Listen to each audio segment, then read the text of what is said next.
Hello everyone, कैसे हैं आप सब। होप सभी ने अपने न्यू रेजोल्यूशन सेट कर लिए होंगे नए साल के लिए, और vision board, manifestation, new year की तैयारी सबकी चालू हो गई होगी, राइट। चलिए, आज हम सब बात भी इसी टॉपिक पे करेंगे, राइट। मतलब ना सिर्फ न्यू ईयर रेजोल्यूशन से ये टॉपिक जुड़ा है, बल्कि आपकी आइडेंटिटी को नए अंदाज में देखने से भी, ठीक है। आपकी आइडेंटिटी, क्योंकि देखो सबसे बड़ी बात ये है ना कि जब तक आप अपनी आइडेंटिटी नहीं चेंज करोगे तब तक लाइफ में कुछ भी चेंज होने वाला नहीं है, ठीक है। अब ये बात जो मैंने बोली है इसको समझाना भी बनता है। अ, जैसे ही नया साल आता है ना, हम सब एक्साइटेड हो जाते हैं नए गोल सेट करने के लिए, नए रिजोल्यूशन के लिए। अब से ये सुबह 5 बजे उठना है, अपने जिम जाना है, अपनी हेल्थ को ठीक करना है, राइट। बहुत सारी चीज़ें हम सेट करते हैं कि आज 1 तारीख से हम ये करेंगे, और ये चीज़ें 1 2 3 4 5 लास्ट, राइट। 5 तारीख के बाद हमारे अंदर इतना भी मोटिवेशन नहीं आता है कि हम रजाई से बाहर निकल के जाएं, right. This is the fact and reality, ठीक है।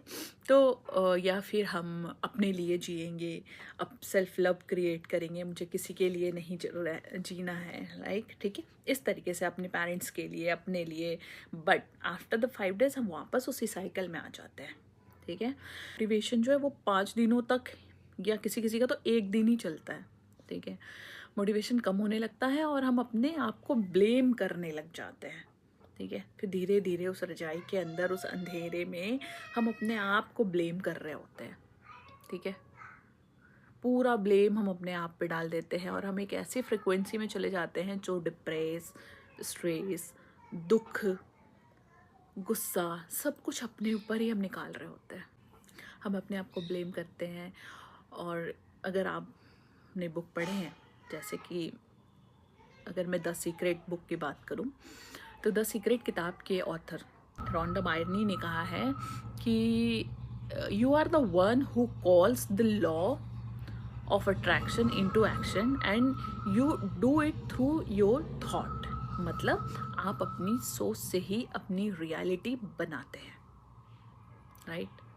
इवन और एक कोट है जो मुझे याद आ रहा है, जो नेपोलियन हिल्स ने कही थी think and grow rich book में। Think and grow rich book से उन्होंने बताया था कि whatever the mind can conceive and believe it can achieve. ये नेपोलियन हिल्स ने अपनी बुक में कही थी, think and grow rich, yes. उसमें मतलब जो सोच सकते हैं और जिस पर विश्वास आप कर सकते हैं, आप उसे बहुत आसानी से हासिल कर सकते हैं। जब ये दोनों कोड्स पढ़ के मोटिवेशन नहीं आता है ना, कोड्स समझाने के बाद भी मोटिवेशन नहीं आता। But I will tell you the real story क्यों? क्योंकि ये एक मेरे स्टूडेंट की स्टोरी है। मेरे जितने भी स्टूडेंट हैं, राइट, ये भी जब मैं एज अ काउंसलर या फिर लाइफ कोच भी लोगों के साथ काम करती हूँ, तो दे आर माई स्टूडेंट, ठीक है। तो इसलिए मैं एक लेडी की कहानी आपको सुनाती हूँ, ठीक है, जिसके साथ मैंने काम किए, जिसको मैंने हील किया। तो उसकी कहानी सुनाती हूँ कि एक लड़की थी, लेडी है वो, बहुत इंटेलिजेंट, वेरी मच, और बहुत हार्ड वर्किंग, लेकिन उसकी आइडेंटिटी एक ही पैटर्न में फंसी हुई थी, ठीक है। ये उसकी प्रॉब्लम जो मैंने आइडेंटिफाई करी। उसकी स्टोरी तो बहुत दर्दनाक भी है, ठीक है, तो बहुत इमोशनल भी है। और वो जब खुद मुझे सुना रही थी तो वो काफ़ी रो भी रही थी। तो पूरी कहानी तो मैं नहीं बोलूँगी आपको, बट मैं आपको जिस्ट बताती हूँ कि जो उसकी कहानी, वो लड़की की जो आइडेंटिटी है वो कैसी है वो मैं बताऊँ। अगर कैरेक्टरिस्टिक, तो वो बहुत इंटेलिजेंट है और हार्ड वर्किंग है, बट उसके साथ प्रॉब्लम क्या था, उसकी आइडेंटिटी एक ही पैटर्न में फंसी हुई थी। 1 2 3 साल नहीं, राइट, पूरे 11 साल वो लड़की यूज हुई है because of same identity pattern. क्योंकि जो उसका बॉयफ्रेंड था ना, वो उसके इमोशन को समझ गया था, उसके पैटर्न को समझ गया था कि मंथ में वो 15 डेज या 20 डेज अच्छी होती है, रेस्ट 5 डेज और 10 डेज और 15 डेज उसका मूड स्विंग करता है। उस टाइम वो इमोशनली काफ़ी वीक होती है, ठीक है। तो वो इस आइडेंटिटी को, वो इस पैटर्न को वो समझ चुका था, और इसी इमोशन को समझकर उसने उसका फ़ायदा उठाना शुरू किया। मतलब उसका फ़ायदा उठाता था कि उसको इतना अपने लिए डिवोटेड कर देता था कि उस लड़के के अंदर फियर आ जाता था कि कहीं ये मुझे छोड़ ना दे, ठीक है, कहीं ये मुझे छोड़ ना दे। और वो लड़की पूरी तरीके से उसके लिए डिवोटेड हो जाती थी, और वो खुद का सेल्फ लव छोड़ चुकी थी। सो खुद का सेल्फ एस्टीम कम, बिल्कुल लो, जीरो था। उसका सेल्फ कॉन्फिडेंस कम हो गया था, खुद से उसको प्यार करना ही भूल गई थी। वो अपने आप को मिरर में देख के भी खुद खुश नहीं होती थी, वो अपने आप को एज अ दुखियारी देखती थी, ठीक है। उसको लगता था मैं कितनी दुखी हूँ, आखिर मुझ में ऐसी क्या कमी है जो वो मुझसे बात नहीं करता, मुझे छोड़ देगा, मुझे छोड़ देगा। उसकी पूरी सेल्फ कॉन्फिडेंस डाउन हो गई थी, बिकॉज वो लड़का उसको यूज़ इन द सेंस कि इमोशनली काफ़ी उसको ड्रैग कर चुका था। अपने पे ध्यान दो, चेहरा तुम्हारा ठीक नहीं है, बॉडी तुम्हारी सही नहीं है, तुम मोटी होती जा रही हो, तुम पतली होती जा रही हो, बहुत सारे ऐसी बातें होते हैं, राइट। तो इस तरीके की बातें होती थी, जिसकी वजह से उसे सेल्फ डाउट क्रिएट होना शुरू हो गया। जबकि वो काफ़ी खूबसूरत लड़की थी, बहुत, ठीक है।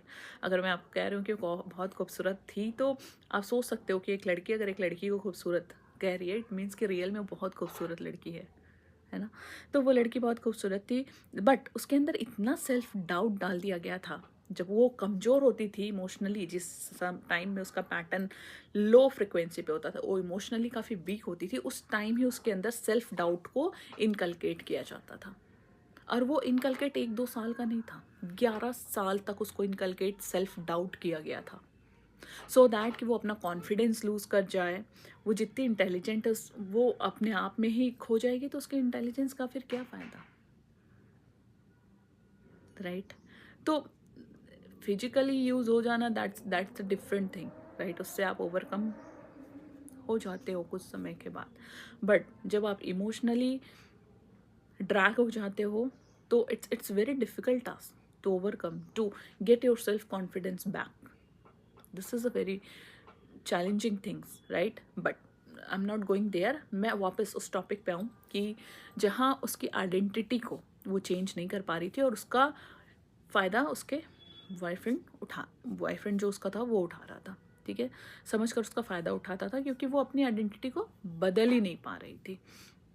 जैसे ही उसने अपना फोकस खुद पर लगाया, मतलब लगाती तो थी वो पहले भी, वो खुद से प्रिपेयर होती थी, खुद को समझाती थी, 1 महीने 2 महीने ठीक सारी चीज़ें चलती थी, वो फिर से पूरे अपने पैटर्न में आ जाती थी, ग्रो करने लगती थी, उसकी फ्रिक्वेंसी चेंज हो जाती थी, बट सडनली फिर से वो बैक हो जाता था वो लड़का उसकी लाइफ में।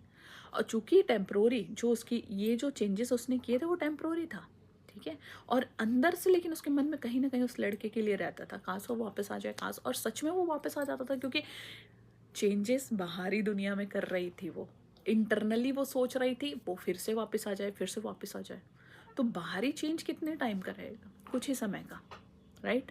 और वो लड़का सच में वापस आ जाए, क्योंकि इंटरनली वो क्या बोल रही थी, अपने सबकॉन्शियस माइंड में क्या मैसेज भेज रही थी, या यूनिवर्स को वो क्या आदेश दे रही थी कि वो फिर से आ जाए, फिर से आ जाए। और वो फिर से आ जाता था, और वो लड़की वापस से फिर से अपने उसे आइडेंटिटी पैटर्न में चली जाती थी,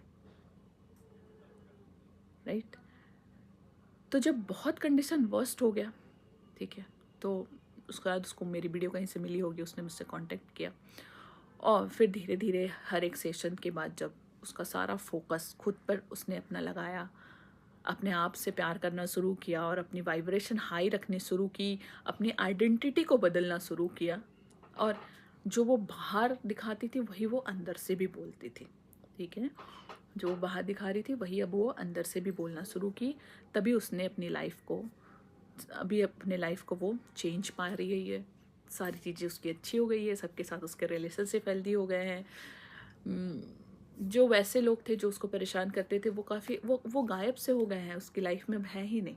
अब उसका सर्कल इतना अच्छा है कि जहाँ उसे सब लाइक करते हैं। आज उसका सेल्फ कॉन्फिडेंस इतना अच्छा है कि वो मुझसे भी अच्छी बातें कर सकती है। अगर मैं उसको सामने आपके लाऊं तो वो मुझसे भी ज़्यादा अच्छी बातें आपसे कर सकती है। तो यहाँ पास मैं एक और आपको ऐड करना चाहूँगी, एक कोट इस जगह पे, इस पर्टिकुलर स्टोरी पे, कि विक्टर फ्रैंकल की किताब है मैन सर्च फॉर मीनिंग, ठीक है, इनकी विक्टर फ्रैंकल की ये बुक है मैन सर्च फॉर मीनिंग। वहाँ से उन्होंने वो लिखते हैं कि when we are no longer able to change a situation we are challenge to change our self. ठीक है, मतलब जब हम किसी सिचुएशन को नहीं बदल सकते तो हमें अपने आप को बदलना पड़ता है। और यही हुआ, जब वो लड़की सिचुएशन नहीं बदल पाई तो क्या हुआ, उसने अपने आप को बदलना शुरू किया और मिरेकल होना स्टार्ट हो गया। वो जो बनना चाहती थी आज वो उस रास्ते पर है, राइट। और जितने डिजिट की सैलरी चाहती थी वो ऑफर लेटर भी उसे मिल चुका है। मतलब ये 2025 उसके लिए मिरेकल ईयर था। आप भी अपने लिए 2026 मिरेकल ईयर कर सकते हैं। केवल और केवल अपनी वाइब्रेशन को हाई करिए और अपनी अंदर की आइडेंटिटी को बदलिए। रियलिटी में आप क्या है भूल जाइए, आइडेंटिटी को चेंज करिए। आप क्या बनना चाहते हैं आप वैसे एक्ट करना शुरू कर दीजिए, क्योंकि खुद को उस रूप में देखिए जो आप बनना चाहते हैं। अपनी सोच, अपनी वोकैबुलरी और अपनी फीलिंग, सबसे ज़्यादा फीलिंग को पॉजिटिव रखिए, क्योंकि आपकी वाइब्रेशन, फीलिंग यहाँ कहने का अर्थ है वाइब्रेशन। आपकी वाइब्रेशन ही हर कुछ तय करेगी। आप क्या सोच रहे हैं वही आप बनेंगे, आप क्या कर रहे हैं वो आप नहीं बनेंगे। जब आप खुद से प्यार करना शुरू करेंगे तो दुनिया भी आपसे प्यार करेगी। ठीक है, तो इस बात को हमेशा याद रखिए कि सेल्फ लव सबसे ज़्यादा ज़रूरी है, बजाय कि हम किसी और के पीछे भागे। ठीक है, तो आज के लिए इतना ही रहने देते हैं। अपने नए साल को नए नज़रिए से देखिए और अपनी नई आइडेंटिटी को के साथ अपने जीवन की शुरुआत कीजिए। मिलते हैं अगले एपिसोड में एक नए टॉपिक के साथ।